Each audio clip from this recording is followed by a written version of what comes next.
sampai, dan kepada teman saya yang sudah berkenan membantu saya untuk mendokumentasi. Langsung saja kita mulai. Assalamualaikum warahmatullahi wabarakatuh. Waalaikumsalam warahmatullahi wabarakatuh. Selamat pagi anak-anak. Pagi. Sebelum kita mulai pembelajaran, ada kalanya mari kita berdoa agar ilmu yang kita dapat bermanfaat dan diberkahi oleh Allah. Kepada ketua kelas, tolong pimpin doa.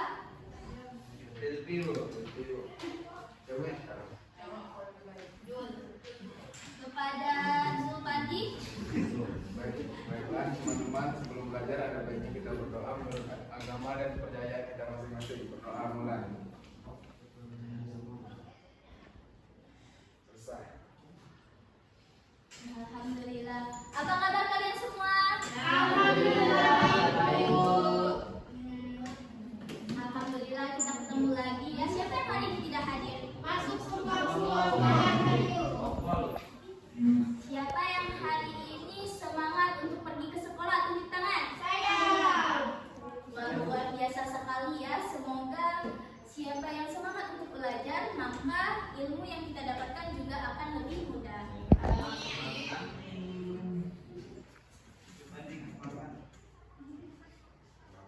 Oke anak-anak, ada yang tahu hari ini kita akan membahas pelajaran tentang apa? Al-Quran dan hadis. Ya, Al-Quran dan hadis pedoman hidupku. Nah, sebelum itu kita akan dalam pembelajaran ini ada beberapa hal yang dapat kita capai tujuan pembelajarannya. Yang pertama, kalian mampu memahami apa itu Al-Quran dan hadis dan bagaimana kedudukan keduanya sebagai pedoman hidup. Nah, yang kedua ini kalian menganalisis hubungan antara Al-Quran dan hadis dalam kehidupan sehari-hari. Dan yang ketiga, kalian mengamalkan nilai-nilai yang terkandung dalam Al-Quran dan hadis ke dalam kehidupan yang nyata.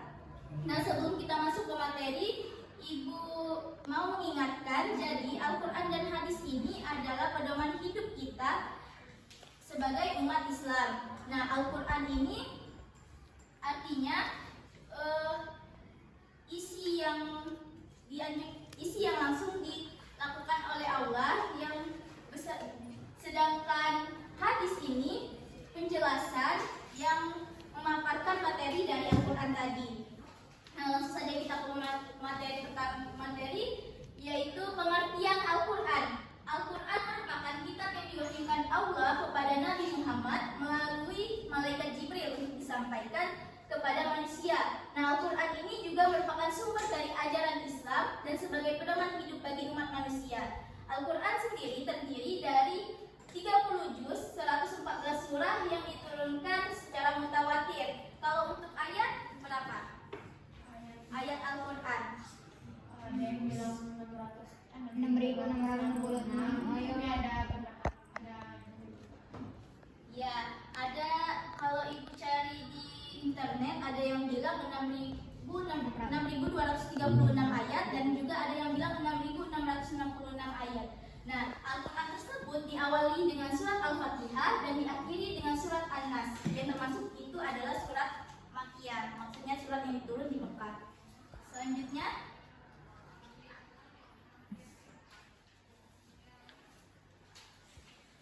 fungsi Al-Quran.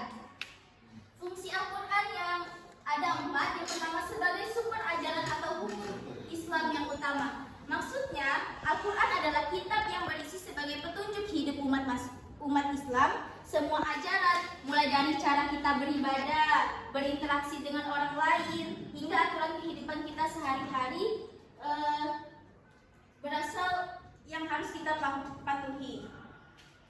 Nah, ini semua berasal dari Al-Quran. Nah, oleh karena itu Al-Quran ini menjadi sumber utama hukum Islam yang harus dipatuhi oleh umat Islam. Nah, yang kedua, sebagai konfirmasi dan informasi terhadap hal-hal yang tidak dapat diketahui oleh akal. Maksudnya apa? Nah, ada banyak hal yang tidak bisa kita pahami hanya untuk dari pikiran kita sendiri. Nah, ini dari Al-Quran. seperti kehidupan kita setelah mati, surga, neraka, dan hal-hal yang gaib yang lainnya. Itu kan tidak tahu ya kita dengan pikiran kita sendiri, maka itu sudah ada isinya di dalam Al-Quran. Yang ketiga, petunjuk hidup manusia ke jalan yang lurus tentang berbagai hal. Ini maksudnya Al-Quran itu berfungsi sebagai petunjuk kita itu ke jalan yang benar. Maka Al-Quran itu menjelaskan bagaimana cara kita menjadi manusia yang baik, bagaimana kita berperilaku yang sopan, bagaimana kita beribadah dengan yang benar, dan bagaimana menjalani hidup dengan cara yang sesuai kehendak Allah. Nah, selanjutnya sebagai pengontrol dan pengoreksi terhadap ajaran-ajaran masa lalu, yaitu Injil, Zabur, dan Taurat. Nah, Al-Quran ini kan kitab yang terakhir diturunkan, maka kitab yang awal itu belajar sekaligus mengoreksi dan memperbaiki kesalahan yang ada pada ajaran tersebut. Selanjutnya, pengertian hadis. Hadis ini secara bahasa, hadis artinya tidak lama, ucapan baru, pembicaraan, dan cerita. Nah, menurut ulama, hadis itu merupakan sinonim dari sunnah, yaitu setiap sesuatu yang diriwayatkan atau dinisbahkan kepada diri Rasulullah, baik berupa perkataan, perbuatan, dan penetapan sifat atau perjalanan Nabi, baik sebelum atau sesudah diutus menjadi Rasul. Nah, jadi hadis itu segala sesuatu yang berhubungan dengan kehidupan Rasulullah, baik yang beliau katakan, yang beliau lakukan, maupun yang beliau tetapkan dalam kehidupan sehari-hari. Jadi hadis tadi apa? Yang diriwayatkan kepada Rasulullah. Ya, intinya yang menyangkut tentang Rasulullah dan perkataan perbuatannya. Lanjut, fungsi hadis terhadap Al-Quran. Fungsi hadis ini terhadap Al-Quran yang pertama, mengukuhkan hukum yang sudah ada dalam Al-Quran. Itu maksudnya Al-Quran memerintahkan sholat, tetapi hadis ini memperjelas bahwa sholat itu wajib dan sangat penting, diperjelaskan lagi oleh hadis. Nah, menetapkan hukum yang belum terdapat dalam Al-Quran. Ini maksudnya kalau ada masalah yang baru yang belum dibahas, hadis ini membantu memberi jawaban, seperti larangan memakan hewan buas. Ini dijelaskan dalam hadis walaupun di Al-Quran tidak disebutkan secara rinci. Nah, yang ketiga, memerinci ayat Al-Quran yang mujmal. Yang mujmal ini maksudnya yang umum, jadi lebih dirinci lagi oleh hadis. Contohnya, Al-Quran ini hanya menyuruh sholat, tapi hadis yang mengajarkan cara sholat, niatnya, jumlah, dan bacaan sholat. Selanjutnya, membatasi keumuman ayat Al-Quran. Maksud membatasi keumuman ayat Al-Quran ini, Al-Quran itu misalnya membolehkan memakan hewan laut, tetapi hadis membatasi hanya memakan hewan laut yang halal saja yang boleh dimakan. Selanjutnya, kedudukan Al-Quran dan hadis sebagai sumber utama ajaran Islam. Nah, Al-Quran dan hadis memiliki kedudukan yang sangat penting sebagai sumber utama ajaran Islam. Al-Quran dianggap sebagai mukjizat terbesar Nabi Muhammad yang memberi petunjuk dan pedoman hidup umat Islam.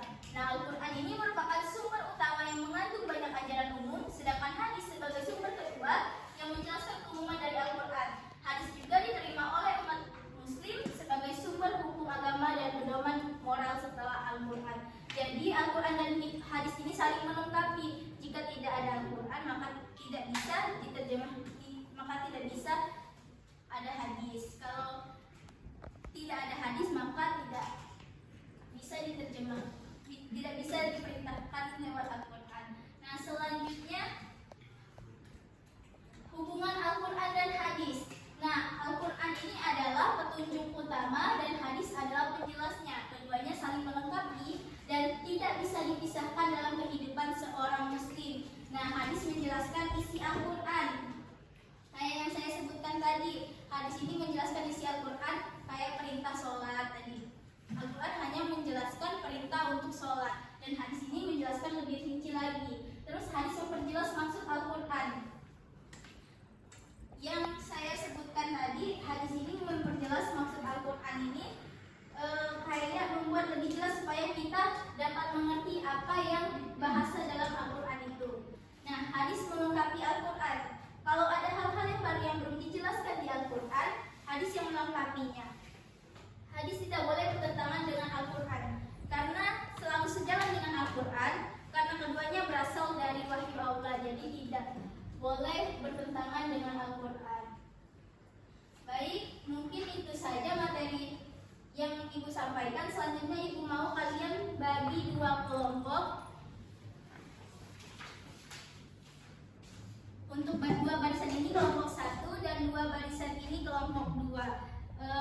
Soalnya bagaimana cara kita mengamalkan ajaran Al-Quran dalam kehidupan sehari-hari untuk kelompok 1 dan ajaran hadis untuk kelompok 2. Waktunya 5 menit, mulai dari sekarang.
Apakah sudah anak-anak?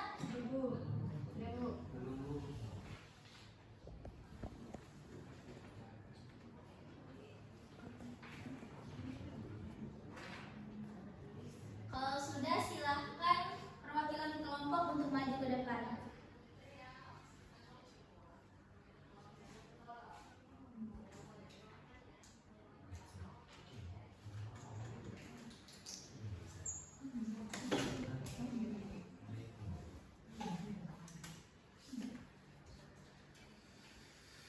Kelompok ini udah belum?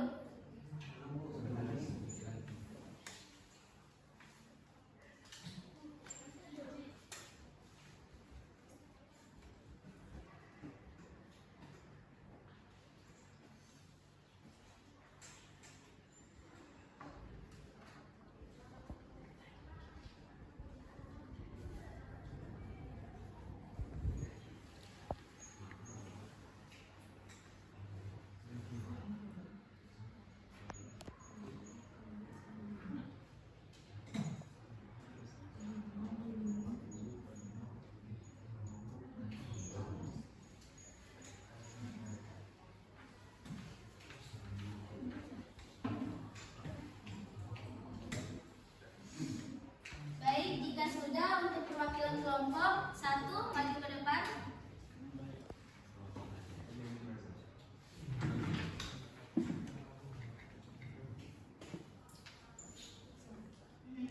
Baik, di sini saya perwakilan dari kelompok A, yaitu bagaimana cara kita mengamalkan Al-Quran dalam kehidupan sehari-hari. Yang pertama, membaca Al-Quran dan memahami maknanya. Yang kedua, menjauhi larangan Allah. Yang ketiga, menyuruh pada kebaikan dan mencegah kemungkaran. Baik, cukup singkat ya. Tepuk tangan untuk kelompok 1. Selanjutnya kelompok 2. Oke, di sini saya perwakilan kelompok 2 akan menjelaskan dan memaparkan hasil diskusi kami. Soalnya bagaimana cara kita mengamalkan ajaran hadis dalam kehidupan sehari-hari. Yang pertama dengan meneladani akhlak Nabi, yang kedua dengan menjaga ibadah dan sunnah, dan yang terakhir yaitu berbuat baik kepada sesama manusia. Itu saja. tepuk tangan untuk kelompok kedua.